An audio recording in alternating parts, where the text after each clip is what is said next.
Good, Ricardo. How are you, brother? Yeah, good, man. Good. Where do I get you from at the moment? You get me from domestic terminal at Auckland Airport. Welcome to New Zealand, my friend. Thank you. Yeah, it's been a long time between drinks for the Colt and New Zealand. It's good to have you back. Yes, thrilled to be back. Now, you just got to talk. Obviously, we haven't seen you here for a while, but you, of course, touring. You've got the new album Hidden City out, and I notice you're back working with Bob Rock again, who's been a producer that's popped up and down, popped in and out, I should say, of your career. I mean, he was with you at Sonic Temple and a couple in between as well. What sort of brings you back to working with Bob? We've done 5 records with Bob. Bob is he knows us intimately, which is really important, and he's a great arbitrator. He's great at finding where the song coming from and pushing that narrative, that process of getting the best, the most fully realized version of that song. And he knows it very well. He knows our pricks, he knows our personalities really well. So he's really strong in the studio, very, very strong. Of Icelandic descent, very strong.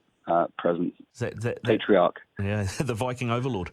Yes, absolutely. That's why he works with the people that he works with. He's worked with some of the best hitters, Van Morrison and Dr. John, Van Morrison. He's working with some incredible artists. Yeah, well, and I was going to say, you and Billy as well, you talked about how well Bob knows you guys. Well, you and Billy are, an enduring songwriting partnership. What if you look at some of the big enduring songwriting partnerships in the world, people think Jagger Richards and stuff, but when they go out and do their own stuff, it's okay, but it doesn't have that same dynamic. How does that dynamic work for you and Billy? It's chemistry. There's an alchemy there. We can't really pull it apart. It's more like just, allow it to happen, allow it to come forward, and finding an environment that's conducive to that. That's why Bob's great. He creates a great environment so that the songs can be fully realized. And he's an excellent... One thing with Bob that a lot of people don't know about is he's an excellent engineer, which the art of engineering, rock music, is a lost art. The ability to mic a drum kit. It's a lost art. As we're working more with plugins, that technical aspect of engineering is like knowing a room, knowing how to mic a room, knowing how to use a room, to create certain sound, certain atmosphere. He's a savant with guitars. He has an incredible collection of amplifiers and guitars himself that he's acquired over decades, that all have a certain, juju, shall we say. And he brings them in the studio. And when he walks in the studio, he walks in with, decades of experience. This man's made some of the most, iconic records, late 20th century, 21st century. So there's very, very few guys around like that anymore. Your sound has evolved so much over the years, and you've done so many different things rather than just doing the one thing, and how that evolution happens for you. By staying inquisitive, by being open to other influences. For example, working with Rick Rubin was because of the Beastie Boys. It wasn't because of rock. It was because of hip-hop. It was because of the paradigm shift in music. We came out postmodern. We came out postmodern scene, postmodern, post-punk scene. We kind of discovered rock music or blues-based hard rock music through a group of bands that had been pretty much blacklisted because of punk rock. Kids listening to like early Led Zeppelin records. And for me, they were just primal. There was a primal quality in that music that was really not happening too much in postmodern, which was really coming from the head. We were really moved by guttural music that was really coming from a real primal place. And I think that's something that we became students of. Hip-hop, I grew up in Canada, so I grew up in North America. So I already had a lot of different influences. I grew up with things like R&B and disco and blues. I was watching African-American music as a kid growing up. As a teen growing up in North America, I was exposed to North American music, influenced by Bowie, maybe not so much in what he did in terms of, say, for example, the Berlin period as an individual, but certainly in terms of the atmospheres and you bring this all into the room. Principally we're working around, Billy has a certain space that he fills. He's usually playing Gretsch or a Les Paul through, amplifiers that he's found a tone that really works for him, and it's quite broad. Whether he's playing the Gretsch or the Les Paul, they're two completely different guitars, and they create different atmospheres. And I think that's something that Colt has that's There is light and shade. There is texture. There's subtext. We don't have one tonality. Like the Cult doesn't have like 2 or 3 gear changes, but like 7. I mean, this is about having a passion for it. I mean, this is just being inquisitive, and it's like, what if we do this? What if we try that? I'm really studying it and getting it right. So in Hidden City, there's a lot of work gone into that record. If it's not good enough, we're kind of like, okay, we're going to rip this apart. Let's start from the beginning again. Talk us a bit through Hidden City. I mean, I know that it's the culmination of a trilogy of records for you, and this is the Sure. story of rebirth for one of another term. But talk us through how this trilogy has worked and what the seed of this idea was, where it came from, and where you are now. We didn't really set out consciously to create a trilogy of records. It was more deep into this record where we kind of apparent that we've kind of gone full circle. Our manager had commented this is like a trilogy of records. It's a body of work you can relate to each other. These 3 albums, Born Into This, Choice of Weapon, and Hidden City, all have a certain narrative flow that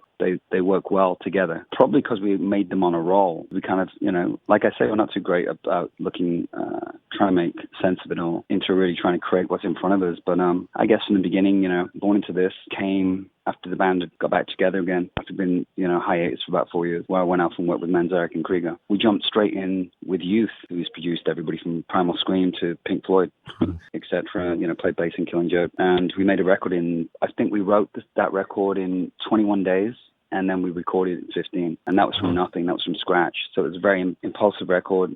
And, not really polished, not really evolved. Songs weren't fully realized. Their second record, we spent a little bit more time with it with Chris Goss. Chris Goss kind of came in and helped us to refine. It's almost like we'd learned a lot of things, and he helped us to kind of rediscover ourselves, where we're at that particular point. Chris puts on a guitar, he stands in the room, and Chris is somebody who really creates an atmosphere when he walks in the room. A different style of guitar player than Bob Rock, more of a guru figure, a Buddha.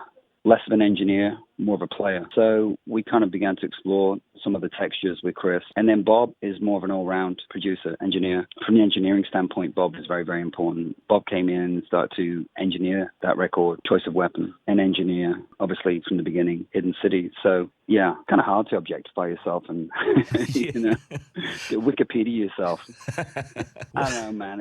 It's just, just go with the heart. That's it. It's just turn up, show up. It just evolves. I mean, ultimately, I can say whatever in this interview. It's like, put the record on and go listen to it. It's like, if you connect with it, incredible. Where it really comes down is live, with a transition in live environment. These songs from Hidden City. I mean, we stood in a lightning storm with rain pelting in at an angle in front of 60,000 GNR fans and played Deeply Ordered Chaos and cleaned the floor. We wiped the floor with it. It's a great feeling. It was like it was done after that song. It was a moment. It was an incredible moment. And we weren't relying on nostalgia. It was a song that was written in the moment of its time, in this moment. And I think even if people weren't familiar with the song, they certainly got the sentiment of it, And trends come, trends go. We know this. We've been around long enough to see the trends, what is trending. And it doesn't matter with technology. The trends come and go. It's incredible. See artists rise, be the hottest thing, and then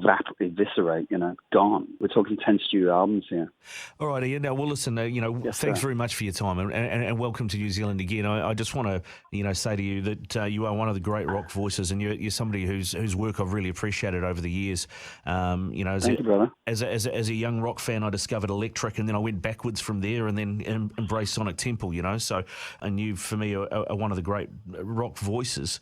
When you first opened your mouth, and that came out, was that just a purely, like you've said, is that just an instinctual thing? Is that just something that you were born with? Instinct. I used to stand in the street and shout. I don't know why, but kids in my neighborhood used to always be shouting. There's always be like a lot of ruckus going on. I grew up in Glasgow in Merseyside. It was a place where kids used to play in the street, throw stones, get chased by dogs, shout.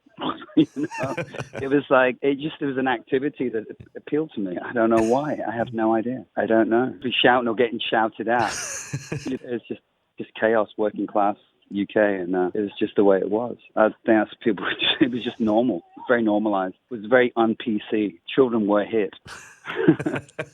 You go through that working class kind of upbringing in the UK, and it prepares you for life. I was a good kid. I was like a Cub Scout. Like Jim Morrison was a Cub Scout. Yeah. I was interested in nice esoteric things. I like stamps. I was interested in art. I love David Bowie. I used to go out the street and used to get into fights because, I was into Bowie. Other kids would think you're a bit soft and they'd find out otherwise. Jim Morris and David Bowie, those are two pretty good role models to have when it comes to being a vocalist, my friend. Yeah.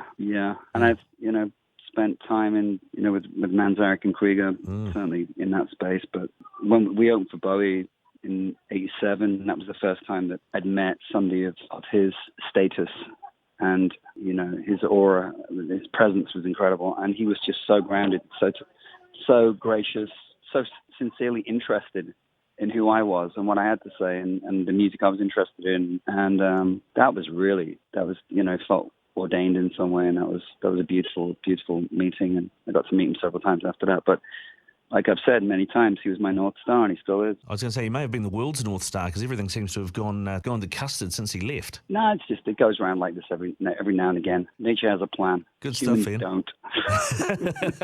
Listen, I know you've probably got... look at New Zealand. New Zealand's incredible. Super nature here. It's an incredible country. You guys are living, I can tell you, you guys have it's not a well-kept secret, but it's so beautiful. And I know New Zealand's not without its struggles and tribulations, but when you travel through Europe, United States, there's some rough, you see, entire cities that have closed down, like Detroit, the home of Motown. You see this with your own eyes. I mean, that goes into the music, that goes into the record, that goes into the subtext of the record as well. We go through these environments. It's not lost on us. So, we just keep doing what we do. Well, you're doing it very well, sir. And we hope you keep doing it. And Thank you, bro. Welcome to New Zealand. And I look forward to seeing you on Monday night at the Power Station in Auckland. Thank you.